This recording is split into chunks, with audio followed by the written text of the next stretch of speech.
Bonjour, bienvenue dans le podcast Danse avec le chaos. Je suis Doc La Luna. L'Inde, mon pays d'origine, m'a appris à danser avec le chaos, à faire des obstacles de la vie, des opportunités pour grandir. Après une carrière de médecin classique, je décide de quitter la blouse blanche. Je ne me retrouve plus dans les codes de notre société patriarcale, post-colonialiste.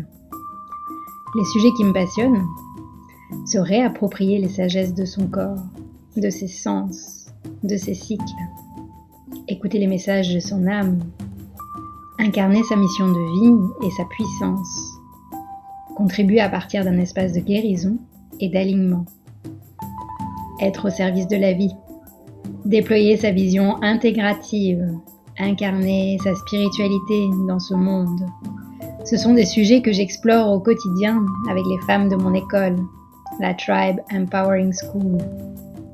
Ce podcast pour moi, c'est un rendez-vous avec mon âme et avec toutes les âmes qui souhaiteront partager un espace de reconnexion, de célébration, malgré nos doutes et les temps incertains que nous traversons.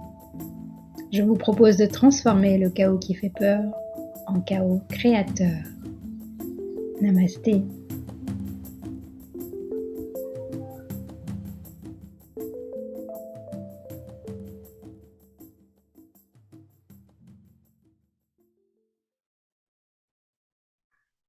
Bienvenue pour ce nouvel épisode de Danse avec le chaos. Aujourd'hui, je me réjouis d'aller à la rencontre avec vous vers mon invitée qui est sur un toit de Paris et vous la connaissez probablement déjà, mais on va aller plonger plus en profondeur dans qui elle est, comment est-ce qu'elle est rentrée dans cet univers de la reconnexion à soi, du féminin sacré. Bienvenue Alexandra Frida Marquis. Merci Nathalie, merci pour cette divine invitation. Je me réjouis d'avance de passer ce moment de qualité avec toi et avec toutes les femmes qui nous écouteront plus tard. Donc, peut-être que vous connaissez Alexandra sous le nom de Moon Sisters Paris. Alors, la coutume dans ce podcast, c'est que quand j'enregistre en solo, je propose 2 minutes de temps de reconnexion à soi. Et quand j'ai Hmm, l'invité, je propose à l'invité, si tu as envie de nous guider dans une pratique qui toi, te fait du bien. merveilleux. Bah, écoute, si j'avais eu un petit bol de cristal sous la main, je t'aurais bien piqué le tien là juste derrière, ça aurait été extraordinaire. Ou alors, est-ce que tu veux bien, tu penses que tu peux m'accompagner une seconde avec ou Allez, pas? on va Ou il tester, est on en improvise. test? Et d'ailleurs, justement, Hmm. qui va venir à nous?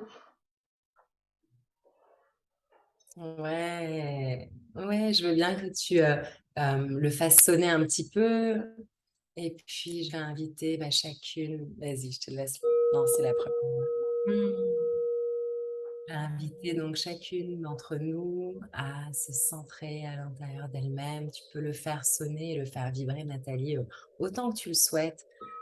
Accompagné du son de ma voix et juste de prendre un moment pour peut-être fermer les yeux et placer votre attention sur votre respiration. Et puis peut-être que vous entendez le son du bol, peut-être que par quelques bribes, et juste tranquillement, inspirez lentement et expirez lentement. Et je vais vous inviter à visualiser une petite lumière à l'intérieur de votre cœur, et une lumière de la couleur de votre choix. Visualisez ce qui vous vient intuitivement, spontanément. Et puis visualisez cette couleur augmenter, cette couleur qui se met à briller et à se diffuser dans votre cœur et puis autour de votre cœur, dans votre poitrine. Et elle remonte le long de vos épaules, elle s'écoule le long de vos bras jusqu'au bout de vos doigts.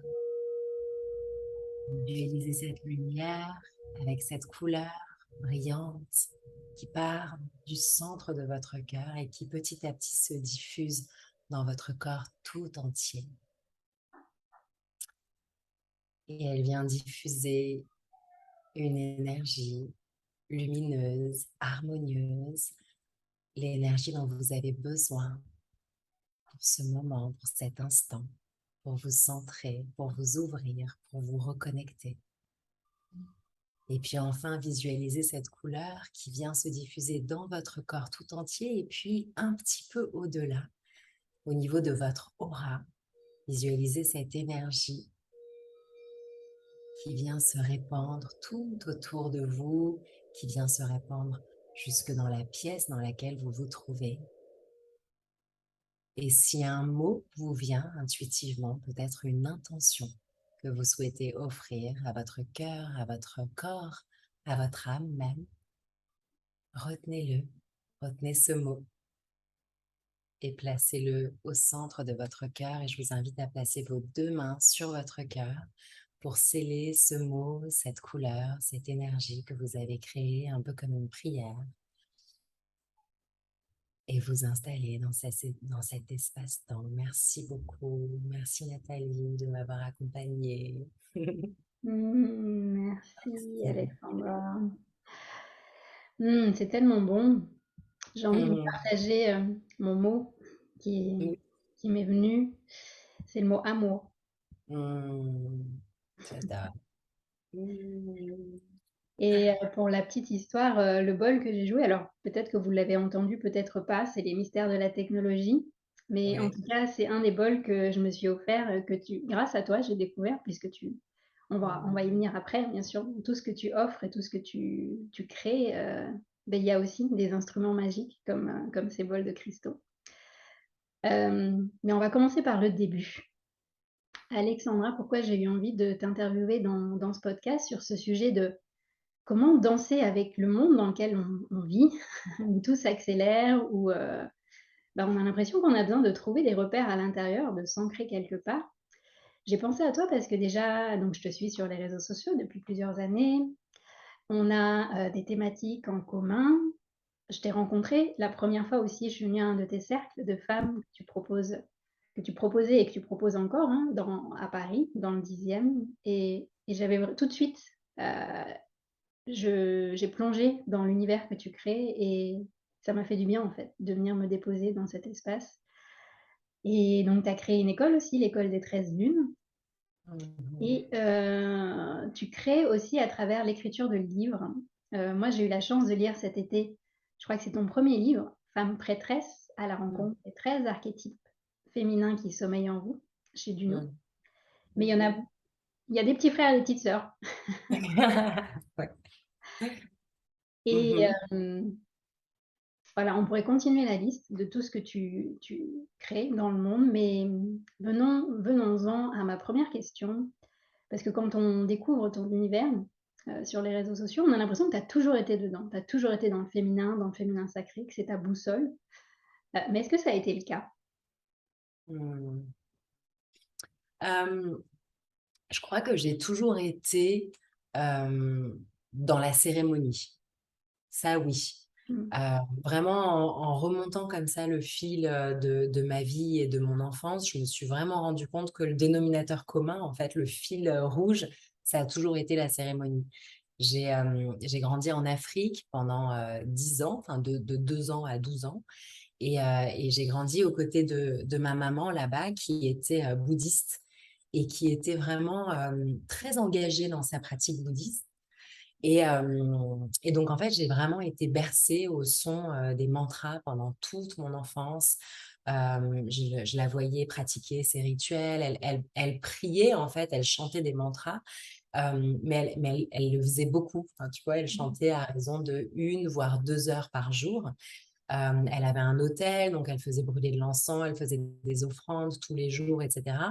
Et puis, elle avait un groupe de femmes avec lesquelles elles se réunissaient et elles priaient ensemble et elles faisaient des réunions de discussion qui étaient en réalité des cercles de parole. Mm. Donc en fait, j'ai toujours vu ma mère se réunir avec des femmes en cercle, pratiquer des rituels, réciter des mantras, échanger, partager, parler, dialoguer.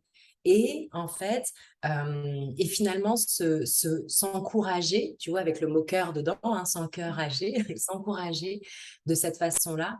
Et en fait, je pense que ça plantait des graines de sororité en moi, étant enfant, de voir qu'en fait, bah, c'est comme ça qu'on fait. En fait, j'avais aucun autre modèle. Mon père était resté en France, mes parents étaient séparés. Et donc, en fait, j'ai vraiment grandi qu'avec elle. Donc, il n'y avait pas d'homme finalement à la maison. Et, et donc, avec sa façon de faire. Et c'est vraiment uniquement lorsque je suis arrivée à Paris, donc en jeune adolescente, et que j'ai pu aller un peu dans les familles des unes et des autres, quoi, que je me suis rendu compte que tout le monde ne faisait pas comme ça. Et quand je suis arrivée à Paris, eh bien, je pense que pour que le choc soit pas trop grand, mes parents m'ont fait intégrer une pension et c'était une pension pour filles. Donc, je me suis retrouvée encore une fois dans un univers soror, tu vois. Et là aussi, finalement, j'ai expérimenté plein de choses qui sont peut-être, alors, moins dans le sacré, mais dans le féminin, clairement, puisqu'on vivait entre femmes, en fait. Et j'ai vécu jusqu'à l'âge de 18 ans, finalement, qu'avec des sœurs. Donc, voilà. Puis après, je me suis convertie au bouddhisme à l'âge de 18 ans et j'ai pratiqué le bouddhisme pendant 15 ans de façon très, très assidue. Un peu, je pense, par loyauté vis-à-vis de ma mère. Donc voilà, donc pareil, je faisais des réunions de discussion, je partais en retraite bouddhiste, je chantais, je priais minimum 1 heure par jour. Parfois, je faisais des séances de méditation et avec d'autres pratiquants. Parfois, on se lançait des défis où on méditait ensemble pendant 10 heures d'affilée. Parfois, on faisait des nuits blanches entières de méditation. Et tout ça à un âge finalement assez jeune. Enfin, j'avais 21 ans, 22 ans, 23 ans. Et en fait, j'avais vraiment une quête de spiritualité et de développement spirituel qui était sans fin, quoi. Donc, c'était drôle parce que ça, c'était ce que je faisais. Et puis, à côté de ça, il fallait se construire dans la vie mondaine. Donc, bon, bah, je faisais des études, j'essayais de trouver ma voie que je ne trouvais pas, évidemment. Et je passais de job en job. Et puis, j'étais terrorisée dès qu'on me demandait ce que je faisais dans la vie ou ce que je voulais faire dans la vie parce que je ne comprenais pas cette question, je n'avais pas cette réponse. Pour moi, finalement, la vie, c'est une quête permanente. Donc, en fait, dire qu'on a la réponse à cette question à 20 ans, à 25 ans ou même à 45 ans, est-ce que finalement, c'est pas ça, être un imposteur? Bah, tu vois, en fait, j'avais le sentiment d'être perdue. Et puis, en réalité, un jour, je me suis rendu compte que peut-être que j'étais perdue dans cette société mondaine, mais parce que finalement, est-ce que cette société mondaine n'est pas perdue elle-même? Et donc, comment, finalement, ben, tu vois, comment te sentir est-ce que j'avais vraiment envie de m'aligner avec cette société? J'arrêtais pas de faire tous les efforts qu'il fallait pour essayer de rentrer et de m'aligner avec cette société. Tu n'avais pas Et au bossé final, aussi dans l'événementiel, il me semble, non? voilà, c'est ça. Ouais. Ouais, ouais, dans l'événementiel. Ouais, ouais. Donc finalement, la cérémonie, elle était quand même là. Elle était quand même là, absolument. Et ça, je l'ai compris aussi plus tard, tu vois. J'adorais l'événementiel. Ça voilà, j'y ai passé un petit peu plus de temps. C'est le job que j'ai gardé le plus longtemps. C'était vraiment d'être dans l'événementiel. Et j'ai compris plus tard que finalement, c'était de réunir les gens, en fait, de réunir les gens à un moment donné. Ça me provoquait une excitation, quoi. Il faut que tout fonctionne bien, que tout soit parfait, que tout soit au rendez-vous, etc. Voilà, il y a quelque chose qui me, ouais, qui m'anime énormément là-dessus. Et finalement, la cérémonie, c'est ça, en effet. Yes. Donc, C'est intéressant en fait d'entendre ton partage parce que je pense que dans nos communautés de femmes, il y a pas mal de femmes qui, du coup, ont choisi de jouer les règles du jeu de cette société. Comme tu disais, cette société mondaine, je l'appelle patriarcale. Et elles se sentent appelées par autre chose et elles sont là devant ce grand saut en disant mais comment je vais faire pour oser aller pleinement dans ce qui m'appelle. Et tu vois, ton exemple, bah, c'est un bel exemple de bah, tu chemines au fur et à mesure et à un moment donné, quand tu sens que c'est le bon moment, tu y vas. c'est ça.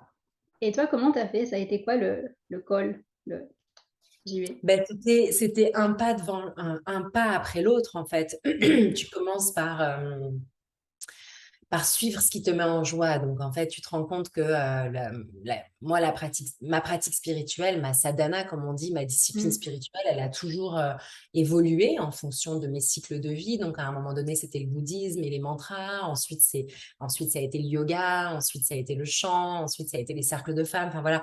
Et, et donc, et donc, au début, tu suis ça, en fait. Et tu fais ça pour ton axe, tu vois, pour vraiment ton axe spirituel. Donc, tu le fais pour nourrir vraiment ton âme, en fait. Et puis bah voilà, donc j'ai commencé dans mon salon à faire des cercles de femmes. Et puis ensuite, finalement, bah, on a fait on a fait des ateliers le week-end, et puis finalement, bah, les ateliers se sont transformés en retraite.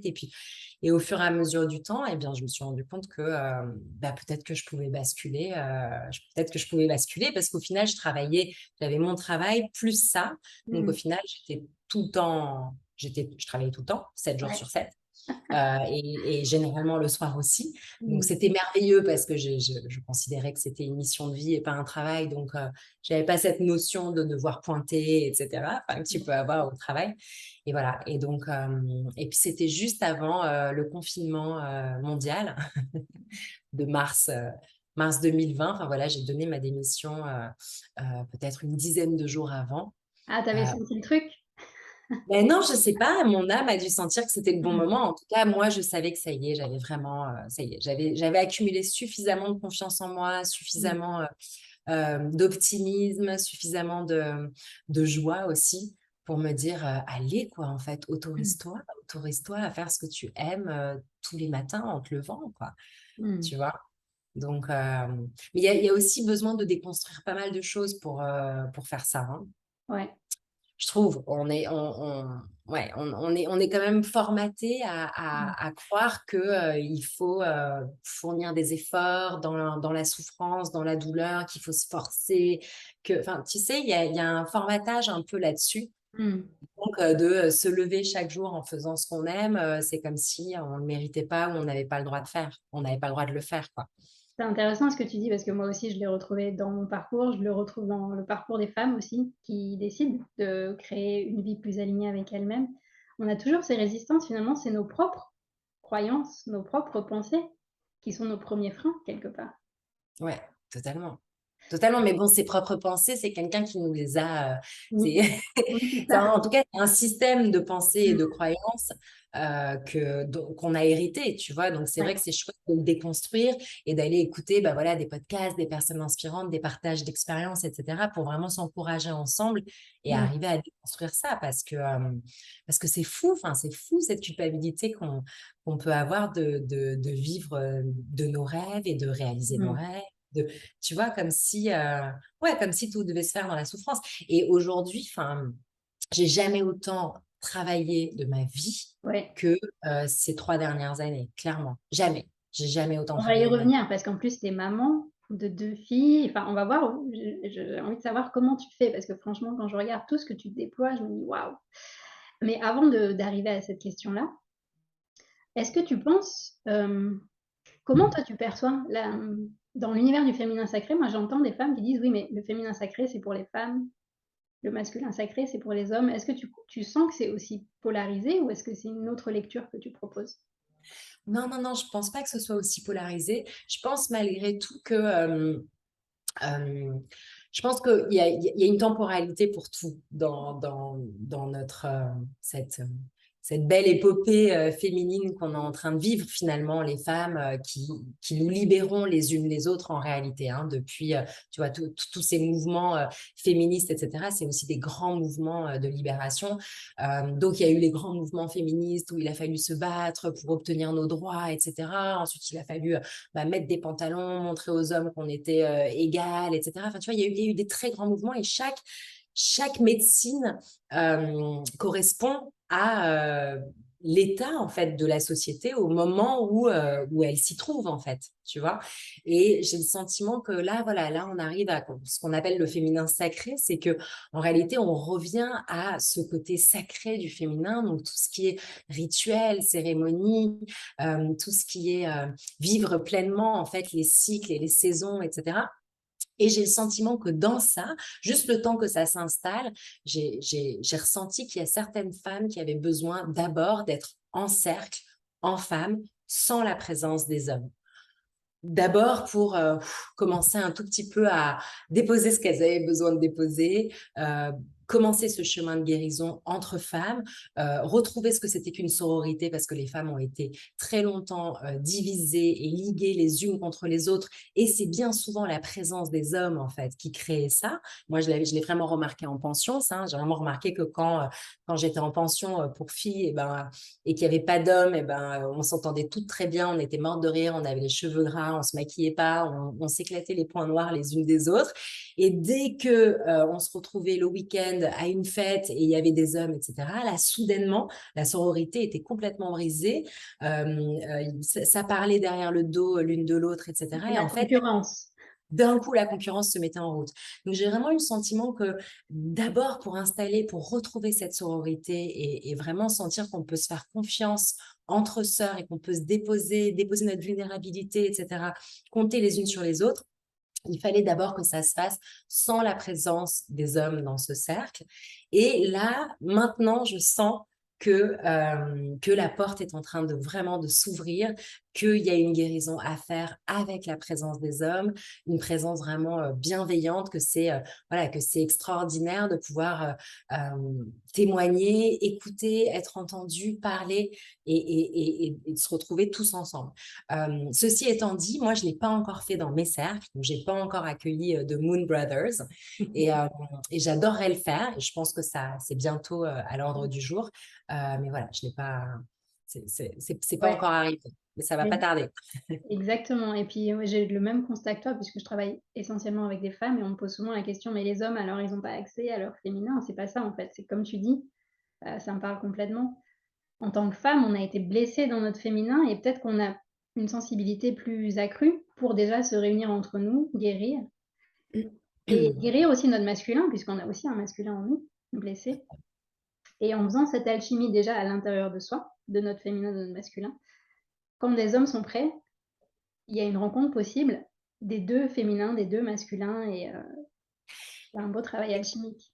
Et puis, il y a les hommes qui ont leur féminin, du coup, à Et oui, guérir aussi. Et donc, en fait, c'est là que ça devient extraordinaire quand tu ouvres le cercle. Et j'ai beaucoup d'hommes autour de moi qui ont un féminin, voilà, qui s'épanouit pleinement et qui s'épanouissent pleinement dans leur féminin. Et donc, voilà, donc ces cercles-là font aussi appel à ça, en fait. ouais, Parce que les exactement. hommes puissent Donc guérir on leur est féminin. finalement on est au bon endroit au bon moment dans ce Ouais. moment universel. Mmh. Donc revenons maintenant à ta casquette de mompreneur. Comment tu Ouais. fais pour danser le chaos du quotidien entre tes créations, tes Mmh. enfants, ton mari, ta vie de femme aussi tout simplement? C'est quoi ton secret? Ouais, c'est de pas cliver les choses, en fait. Mmh. C'est de tout mélanger dans la marmite. Je pense que finalement, la souffrance, c'est de vouloir, voilà, de vouloir tout compartimenter. Alors, je suis au travail de 9 heures à 18 heures et puis de là à là, je suis que là. Enfin, tu vois, Mmh. je clive pas, en fait. Je mélange et j'essaye de faire en sorte que ce soit organique. Ça m'est déjà arrivé de faire des lives quand Ella, ma petite, qui a 18 mois aujourd'hui, quand j'étais enceinte, je faisais mes lives. Quand elle est née, je faisais mes lives avec elle et je la prenais au sein et je continuais mon live avec elle. Ça m'est déjà arrivé de la prendre en atelier ou en retraite aussi avec moi. Là, à l'heure où on parle, il y a Louis. Là, je suis dans les bureaux de mon mari. Et donc, du coup, c'est lui qui va aller chercher à la crèche et qui va certainement la ramener ici pendant qu'on enregistre. Enfin bref, mon mari et moi, on a tendance voilà, à mélanger un peu tout ça. Voilà, il me laisse la possibilité de travailler avec lui dans ses bureaux. On mélange un peu tout ça et je pense que c'est ça qui crée malgré tout de la facilité, quoi. Je C'est ça, pense. c'est d'enlever les séparations qu'on se crée nous-mêmes quelque part. Mmh. Après, voilà, et lui, il est entrepreneur, moi aussi. Donc on se donne les moyens de faire ça. C'est sûr que si j'étais employée, peut-être que ce serait, tu vois, peut-être que ce serait différent. Mais je me souviens que c'était justement une souffrance, ça, quand j'étais employée. Mmh. Je me disais, oh là là, pourquoi est-ce que là, mercredi, je dois être au bureau alors que j'ai très envie d'amener ma fille à la danse. Mmh. Et en fait, je pourrais juste l'amener à la danse et ensuite travailler un petit peu et ensuite aller la chercher à la danse et ensuite, tu vois, je comprenais pas ces histoires d'emploi du temps. Je trouve que notre emploi du temps, il Ouais. doit être organique, il doit être intuitif et c'est à nous de le construire, c'est à personne d'autre de nous l'imposer, en fait. Donc, Donc vive l'entrepreneuriat pour ça, pour la liberté. ouais. Mm, mm, mm. Yes. Bah, écoute, on pourrait passer pour moi des heures à échanger sur ce Ouais, c'est sûr. Mais comme je disais, c'est une liberté l'entrepreneuriat. Mais voilà, ce que je te disais, j'ai jamais autant travaillé de ma vie que depuis que je suis à mon compte parce qu'après, ça devient une telle vocation, une telle Mmh. passion. Tu as tellement envie que les choses soient bien faites, etc., que enfin, si tu ne te places pas de limite, voilà, tu peux être en train de travailler jusqu'à 2 heures du mat Bien sans sûr, ouais. problème. 24 heures sur 24, même dans tes rêves, j'imagine, non? Ah oui, de toute façon, ça mouline tout le temps, ouais. Mm, Mmh. Et mm, si tu te libérais complètement de tes freins, ouais. qu'est-ce que tu ferais? Là, Qu'est-ce qui se déploierait devant toi? ouais. Bah là, déjà, j'irai habiter dans un temple avec une vue sur la mer. Je quitterai cette merveilleuse ville formidable, en tout cas à temps plein.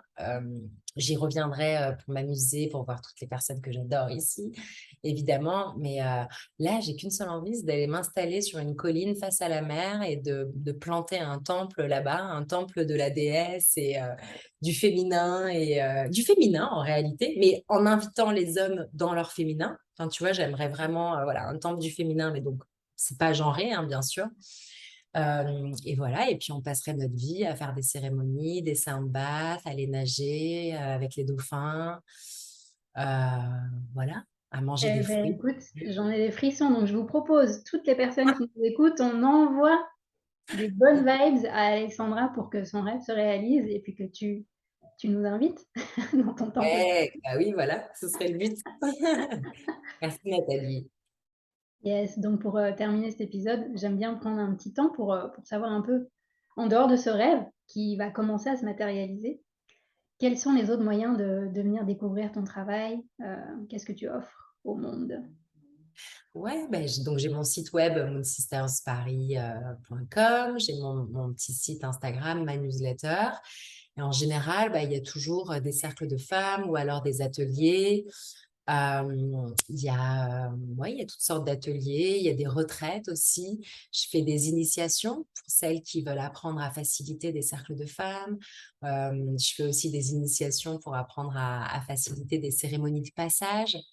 Euh, voilà, toutes sortes de choses comme ça. C'est assez organique, donc le planning sur 2023, il n'est pas encore fixé et tout, parce que comme j'ai un déménagement dans mon temple face à la mer à prévoir, bah, du coup, je préfère pas bloquer les dates tout de suite. Non, je rigole. Mais non, mais en général, j'annonce tout sur ma newsletter ou sur mon compte Insta. Voilà, donc je vous invite vraiment, vraiment, si ce n'est pas encore fait, à aller suivre Moon Sisters Paris, aka Alexandra, et à vous abonner à sa newsletter. Vraiment, ce que j'aime de toi, ce que je retiens de toi, c'est cette grâce,